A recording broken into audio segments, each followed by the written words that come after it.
आंदोलन में देखी, किस तरह से आप अडिग बन गए।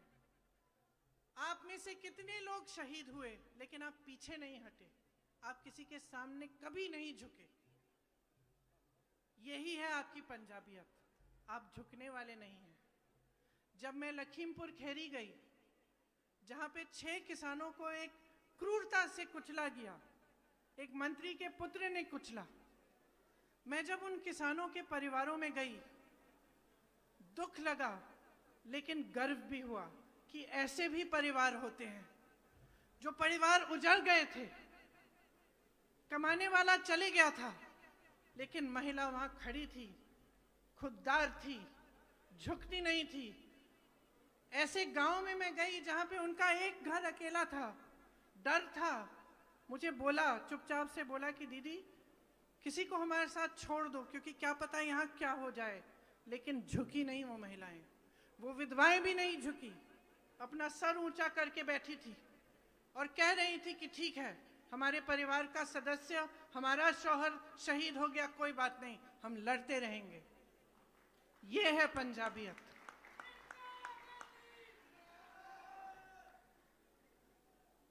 यहां पर आज चुनाव चल रहे हैं, बहुत तमाम पार्टियां आपके सामने आ रही हैं। कुछ को तो आप अच्छी तरह से पहचान रहे हैं। भाजपा की मैं बात कर रही हूं। आपने खुद देखा कि आपने कितना आंदोलन किया, आपने कितनी आवाज उठाई, लेकिन किसी ने सुनवाई नहीं की। तो उनकी तो बात ही नहीं करते, उन्हें आप अच्छी तरह से पहचानते हैं। लेकिन यहाँ एक और राजनीतिक दल है जो दिल्ली से आया है। अब उनको आप सही तरह से पहचान रहे हैं कि नहीं, इसके बारे में आपसे मैं पूछना चाहती हूँ। देखिए, आपके सामने दिल्ली का मॉडल दिखाया जाता है बड़े बड़े विज्ञापनों पे, और आपके पास लोग आकर प्रचार करते हैं कि दिल्ली का मॉडल देखिए, दिल्ली की सरकार देखिए। मत भूलिए मेरे भाइयों और बहनों, एक बार पहले एक ऐसे मॉडल का प्रचार हुआ था 2014 में, जब भाजपा की केंद्र में सरकार बनी थी, तो गुजरात मॉडल के आधार पे बनी थी। उसी तरह से जिस तरह आपके सामने आज प्रचार हो रहा है, बड़े बड़े विज्ञापन थे, इतना विकास हुआ है गुजरात में, बिजनेस आसान हो गया है, गरीब नहीं है, सब अमीर हो रहे हैं, सब खुशहाल हैं, किसान खुशहाल हैं, रोजगार ही रोजगार है। और क्या हुआ? वो मॉडल सिर्फ विज्ञापनों में था। आपको एक ऐसी सरकार मिली जिसमें रोजगार घटे, आपको एक ऐसी सरकार मिली जिसने किसानों को कुचल डाला, एक ऐसी सरकार मिली जिसने शिक्षा, सेहत के कोई संस्थान नहीं बनाए। और दिल्ली की असलियत भी अलग नहीं है। जो आम आदमी पार्टी है वो उभरी कहाँ से है? वो उभरी ही आरएसएस से है। आम आदमी पार्टी के नेता खुद कहते हैं कि हम भाजपा से बड़े भाजपा हैं। दिल्ली में सेहत संस्थान, शिक्षा के संस्थान के नाम में कुछ नहीं है। आपको बताया जाता है कि बढ़िया बढ़िया स्कूल बने हैं। जरा आइए दिल्ली आके देखिए क्या बना है, दिल्ली वालों से पूछिए कि कैसे जी रहे हैं। तो आज का जो माहौल है, आज जो आप परिस्थितियां देख रहे हैं, इसमें आपको जो राजनीतिक दल हैं, जो नेता हैं, इनकी असलियत पहचानने की बहुत ही महत्वपूर्ण जरूरत है। जब तक आप असलियत नहीं पहचानेंगे, तब तक आप सही निर्णय नहीं ले सकते। ये सच है कि 5 सालों से हमारी यहाँ सरकार थी। ये सच भी है कि उस सरकार में कुछ खामियां थी, कहीं रास्ते में भटक गए। वो सरकार पंजाब से चलनी बंद हो गई, वो सरकार दिल्ली से चलने लगी, और दिल्ली में भी कांग्रेस पार्टी से नहीं, लेकिन भाजपा और भाजपा की सरकार द्वारा चल रही थी। वो जो छुपी हुई साठगांठ थी, वो आज खुले में आ गई है। इसीलिए हमें वो सरकार बदलनी पड़ी, इसीलिए हमें एक नई राजनीति आपके सामने लानी पड़ी। हम आपकी आवाज़ सुन रहे थे, हम जान रहे थे कि कुछ गलत हो रहा है। उसको ठीक करने के लिए एक नई राजनीति आपके सामने आई। उस नई राजनीति में आपको एक ऐसे इंसान, एक ऐसे शख्स मिले, चरणजीत सिंह चन्नी जी, जो आप में से उभरे, जो आपकी तरह हैं। एक गरीब परिवार के मुख्यमंत्री, जिन्होंने आपके लिए 100-150 दिनों में ही इतना कुछ कर डाला, क्योंकि वो आपकी समस्याओं को समझते हैं। वो जानते हैं कि पंजाब की सरकार पंजाब से चलनी चाहिए। अगर आप आम आदमी की सरकार को देखें, वो सरकार जो आज भी जितने भी आप विज्ञापन देखते हैं उसमें किसका चेहरा दिखता है? केजरीवाल जी का चेहरा दिखता है, एक ही नेता का चेहरा दिखता है। क्यों? क्योंकि अगर सरकार बनेगी यहाँ तो वहां से चलेगी। कोई फर्क नहीं होगा किसी भाजपा की सरकार में और इनमें, ये भी दिल्ली से ही चलाई जाएगी, आपके लिए नहीं चलेगी।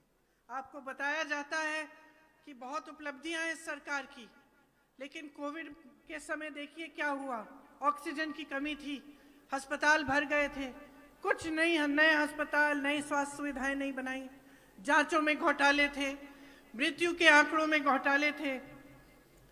हर तरह से, हर तरफ से जब आप देखें तो वहां की सरकार विफल हुई है। क्या आप ऐसी सरकार अपने पंजाब में भी चाहते हैं?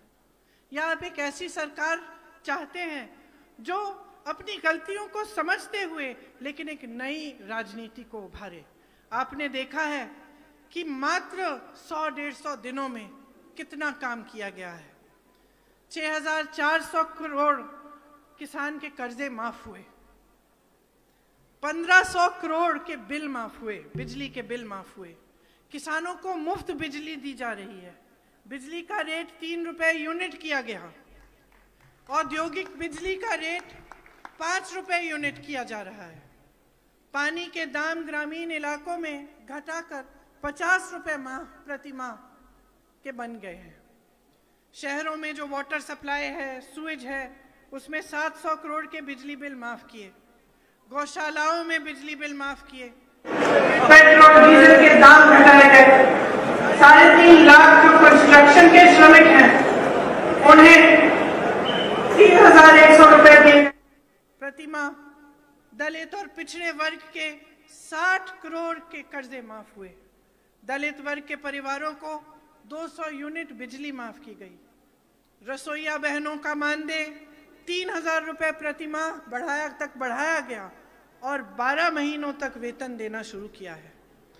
33% सरकारी नौकरियों में महिलाओं के लिए ये सरकार आरक्षण देना चाहती है, महिलाओं को बस यात्रा मुफ्त देना चाहती है, पंचायतों में महिलाओं के लिए 50% आरक्षण देना चाहती है जब दोबारा से आएगी। कुछ वादे कर रहे हैं चन्नी जी और उनकी सरकार आपके सामने आकर। ये वादे मैं दोहराना चाहती हूँ क्योंकि आप ध्यान से सुनिए। पहला फैसला ये करना चाहते हैं कि 1 लाख रोजगार बनाए जाएं, महिलाओं को प्रति माह 1,100 रुपए दिए जाएं ताकि उनका कुछ सपोर्ट हो, जो गृहस्थ महिलाएं उनको, जरूरतमंद परिवारों को हर साल फ्री में 1 गैस का सिलेंडर नहीं लेकिन 8 गैस के सिलेंडर देना चाहते हैं। सरकारी अस्पताल में 20 लाख तक मुफ्त इलाज करवाएंगे। राज्य रोजगार योजना के तहत पंजाब में के सभी निवासियों को 100 दिन का रोजगार का गारंटी दिया जाएगा। आंगनवाड़ी की बहनों को 10,000 रुपए प्रति माह दिया जाएगा। सरकारी स्कूलों की लड़कियों को स्मार्टफोन और लैपटॉप दिया जाएगा। तो ये सरकार जो इतना सारा कुछ करना चाहती है, ये सिर्फ चुनाव के समय आपको ये कहने के लिए नहीं आए हैं, इनका दिल आपके लिए धड़कता है।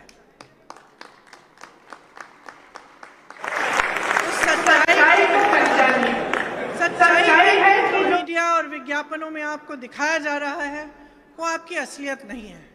सच्चाई ये है कि चाहे भाजपा की नीतियां हो या दिल्ली में आम आदमी पार्टी की नीतियां हो, इससे पब्लिक की कोई भलाई नहीं हो रही है, इससे आपका विकास नहीं हो रहा है, आप आगे नहीं बढ़ रहे हैं।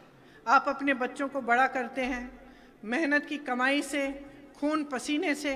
आप किसान हैं, आप मजदूरी करते हैं, आप छोटे छोटे कारोबार खोलते हैं, छोटे बिजनेस हैं आपके। उनकी मदद के लिए एक सरकार चाहिए, एक ऐसी सरकार जो आपके छोटे बिजनेसों को, आपके छोटे दुकानों को मजबूत बनाए। आपने जितने संकट देखे हैं कोविड के समय, लॉकडाउन के समय, बेरोजगारी की वजह से, उनको दूर करने का काम करे। तो हम आपको एक ऐसी सरकार देना चाहते हैं। और मैं आप सबसे आग्रह करना चाहती हूं कि जब आप वोट करने जाएंगे तो जो आपके नेता हैं, राजनीतिक दल हैं, उनको आप पहचानिए। आपको एक नई सरकार चाहिए तो एक नई सरकार आपको कांग्रेस में ही मिलेगी। आपको ऐसे नेता मिलेंगे जो दिन रात आपके लिए काम करेंगे, कर रहे हैं। मैं अपने अनुभव से आपको बता सकती हूँ, चन्नी जी का कभी फोन नहीं मिलता। बोलते हैं 3 बजे सुबह आया था मैं, 6 बजे सुबह चले गए। सुबह से शाम तक, सुबह होने तक आपके लिए काम करते रहते हैं। खुश होते हैं ये बात सुनकर कि 3-4 बजे तक आपके लिए काम हो रहा है। उनको एक मौका दीजिए आपके हित के लिए एक सरकार बनाने का, एक मौका दीजिए पंजाब को फिर से मजबूत बनाने का, उस पंजाबियत को जिस पर आप सबका गर्व है, हम सबका गर्व है, उसी को उभार के मजबूत बनाने का। यही मैं आग्रह आपसे करना चाहती हूँ। आपने बहुत ध्यान से मेरी बातें सुनी, इसके लिए आपको बहुत बहुत धन्यवाद। जय हिंद, जय पंजाब और सत श्री अकाल। धन्यवाद। मैं सिर्फ 1 मिनट ਲਈ मैं ਹੁਣ ਬੇਨਤੀ ਕਰਨਾ ਚਾਹਨਾ, ਸਾਡੇ ਸਾਬਕਾ ਮੰਤਰੀ ਸ਼੍ਰੀ ਉਪਿੰਦਰ ਸ਼ਰਮਾ ਜੀ ਉਹ ਤੁਹਾਡਾ ਸਾਰਿਆਂ ਦਾ ਔਰ ਆਪਣੇ ਮਹਿਬੂਬ ਨੇਤਾ ਸ਼੍ਰੀਮਤੀ ਪ੍ਰਿੰਕਾ ਗਾਂਧੀ ਜੀ ਦਾ ਧੰਨਵਾਦ ਕਰਨਗੇ। ਸ਼੍ਰੀ ਉਪਿੰਦਰ ਸ਼ਰਮਾ ਜੀ।